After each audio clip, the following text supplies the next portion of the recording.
C'est un jour extrêmement triste et sinistre dans l'histoire de l'Algérie. La justice algérienne est en train de connaître sa déchéance immorale. C'est le verdict dans l'affaire de la soi-disant ou de la supposée affaire de corruption politique qui mis en examen, qui implique Saïd Narza. On la condamnant officiellement, je dis bien officiellement, à 10 ans de prison. 10 ans de prison pour Saïd Narza, dont le seul crime, le seul tort, encore une fois, est d'avoir défié Tebboune pour son deuxième mandat. C'est tout simplement fou. Le tribunal de Sidi Mohamed ne s'est pas contenté uniquement de accabler, de s'acharner sur Saïd Narza. Il est allé aussi jusqu'à emprisonner, confirmer l'emprisonnement de ses propres enfants. Saïd Narza a 4 enfants impliqués, accusé et incarcéré dans cette affaire. Alors, son premier fils, Béchir, a été condamné à 8 ans de prison ferme.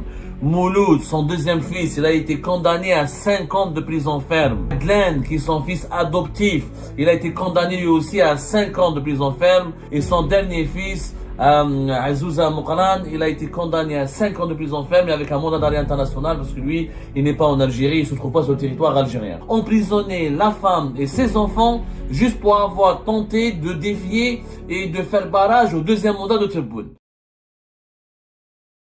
C'est un jour extrêmement triste et sinistre dans l'histoire de l'Algérie. La justice algérienne est en train de connaître sa déchéance immorale la plus profonde, la plus abyssale. Aujourd'hui, le 26 mai 2025, c'est le verdict dans l'affaire de la soi-disant ou de la supposée affaire de corruption politique qui mis en examen, qui implique Saïd Narza, l'ex-candidate aux élections présidentielles anticipées de septembre 2024, en présence de 2 autres candidats à la candidature qui avaient voulu défier Abdelmajid Tebboune, qui avaient voulu le challenger Abdelmajid Tebboune et perturber sa campagne pour le deuxième mandat. Aujourd'hui, le tribunal de Sidi Mohamed, au niveau du pôle économique et financier du tribunal de Sidi Mohamed, a donné le verdict de l'affaire Saïd Narza en la condamnant officiellement, je dis bien officiellement, à 10 ans de prison. 10 ans de prison pour Saïd Narza, dont le seul crime, le seul tort, encore une fois,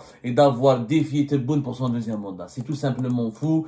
Au moment où je vous parle, au niveau du tribunal de Sidi Mohamed, la stupéfaction, le choc, le bouleversement, des cris de révolte, des cris de détresse. On m'apprend de sources oculaires que Saïd Narza n'a pas hésité à crier devant la salle d'audience, en criant, dénonçant un scandale, une mascarade judiciaire, et en défiant les autorités judiciaires de l'emmener elle-même en prison, de l'emprisonner elle-même, et de libérer les autres innocents dans cette affaire, monter de toutes pièces un dossier préfabriqué, comme on l'a expliqué, avec sur Algérie Part, un maintes reprises, Belkacem Sahli et Abdelhakim Hamadi, dans le sillage de cette cabale, de cette vengeance terrifiante et terrible orchestrée par le pouvoir actuel contre Saïd Narza, ont pris eux aussi des peines de 10 ans de prison ferme. C'est ce que vient d'annoncer aujourd'hui le pôle économique et financier du tribunal de Sidi Mohamed. Alors, pire encore, la justice algérienne le tribunal de Sidi Mohamed ne s'est pas contenté uniquement de accabler, de s'acharner sur Saïd Narza. Il est allé aussi jusqu'à emprisonner, confirmer l'emprisonnement de ses propres enfants. Saïd Narza a 4 enfants impliqués, accusés et incarcérés dans cette affaire. 3 qui vont être incarcérés et un 4e, il est à l'étranger, accusé d'être en fuite et il fait l'objet d'un mandat d'arrêt international. Alors, son premier fils, Béchir, a été condamné à 8 ans de prison ferme. Mouloud, son deuxième fils, il a été condamné à 5 ans de prison ferme. 5 ans. Adlen, qui est son fils adoptif, il a été condamné lui aussi à 5 ans de prison ferme. Et son dernier fils, Azouza Moukran, il a été condamné à 5 ans de prison ferme et avec un mandat d'arrêt international parce que lui, il n'est pas en Algérie, il se trouve pas sur le territoire algérien. 4 de ses enfants condamnés, dont 3 vont faire de la prison ferme. Vous vous rendez compte? Une femme brisée, une femme qui fait l'objet d'un acharnement judiciaire et rarement égalé depuis l'histoire de l'Algérie indépendante. Depuis l'indépendance de l'Algérie, nous n'avons jamais vu un tel acharnement. Emprisonner la femme et ses enfants juste pour avoir tenté de défier et de faire barrage au deuxième mandat de Tebboune.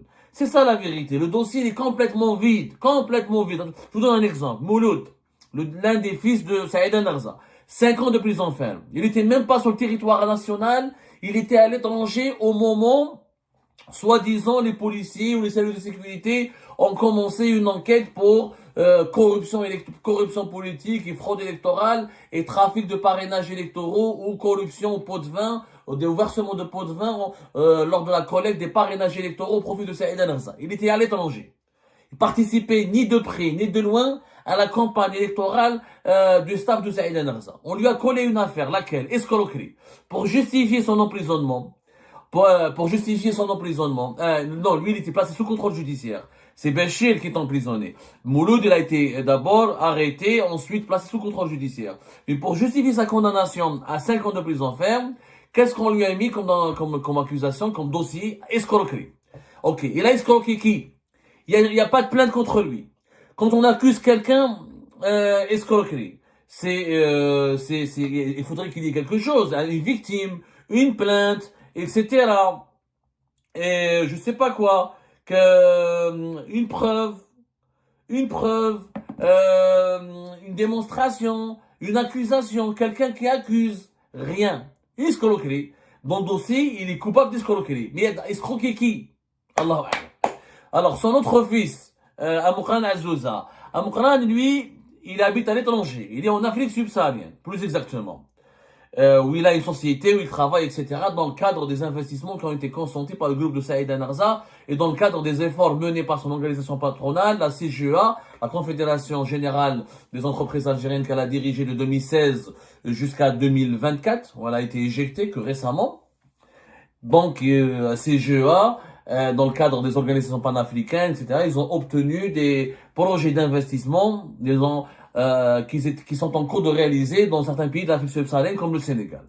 Amoukran Azouza, il n'a pas remis le pied sur le territoire algérien depuis plusieurs mois. Et au moment de toutes les infractions qui ont été retenues et de la mise en examen de Saïd Narza et de ses enfants, lui, il n'était même pas sur le territoire algérien. Il n'était même pas sur le territoire national, il était à l'étranger. Et on l'a accusé, on l'a condamné à 8 ans de prison ferme, excusez-moi, à 8 ans. À 8 ans, de prison ferme. 8 ans. Avec le renouvellement et le maintien d'un mandat d'arrêt international. Le monsieur, il a fait quoi? Il n'était même pas présent sur le territoire algérien. Mais il n'était pas physiquement. Il était physiquement, il n'était pas présent. Alors, il n'y a pas que les enfants de Saïd Narza, il y a d'autres acteurs qui ont été condamnés à des peines bizarres, extravagantes, injustifiables. Je vous donne un cas. Quelqu'un qui s'appelle Belhaj Mohamed, qui était vice-président de la CGEA et qui participait à la campagne de Saïd Narza. Il lui cherchait des parrainages électoraux. Lui et son frère, ils ont été emprisonnés et condamnés à la prison ferme. Belhaj Mohamed, il a pris 8 ans. Son frère, il a pris 6 ans. Quel est leur tort? Est-ce qu'ils ont donné des pots de vin? Pas de preuve. Est-ce qu'ils ont corrompu des gens? Pas de preuve.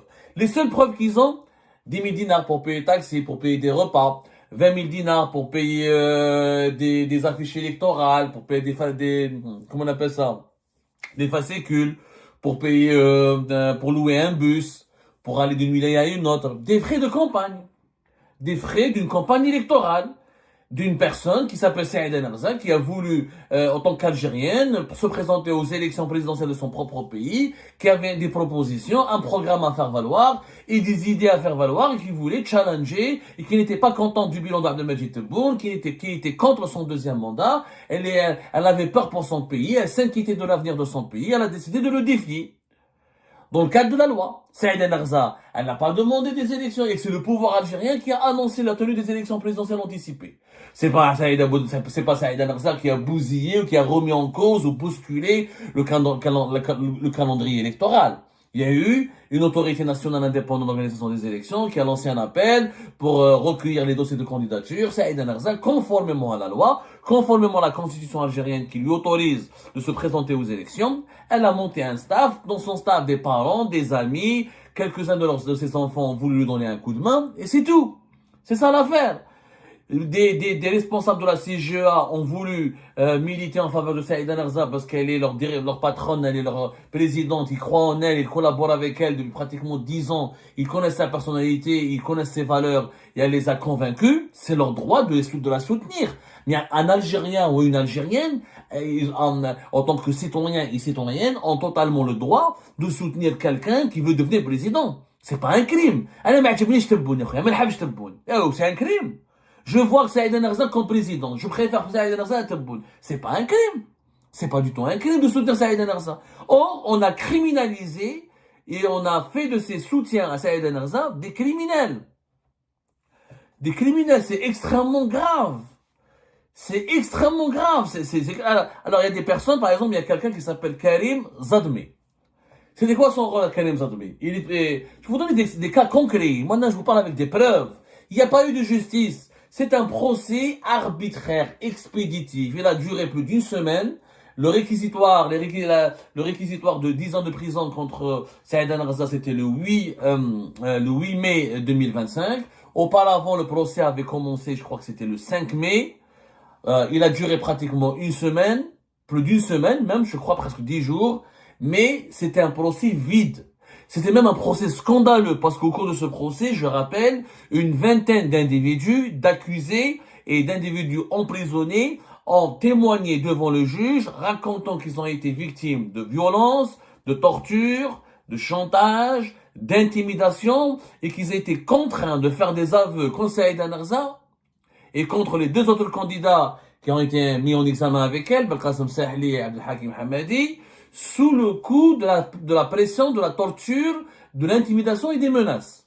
Le juge qui a présidé, le juge de siège qui a dirigé le procès, a dû interrompre l'audience pour faire taire les accusés et pour les passer sous silence et dissimuler et étouffer leurs révélations.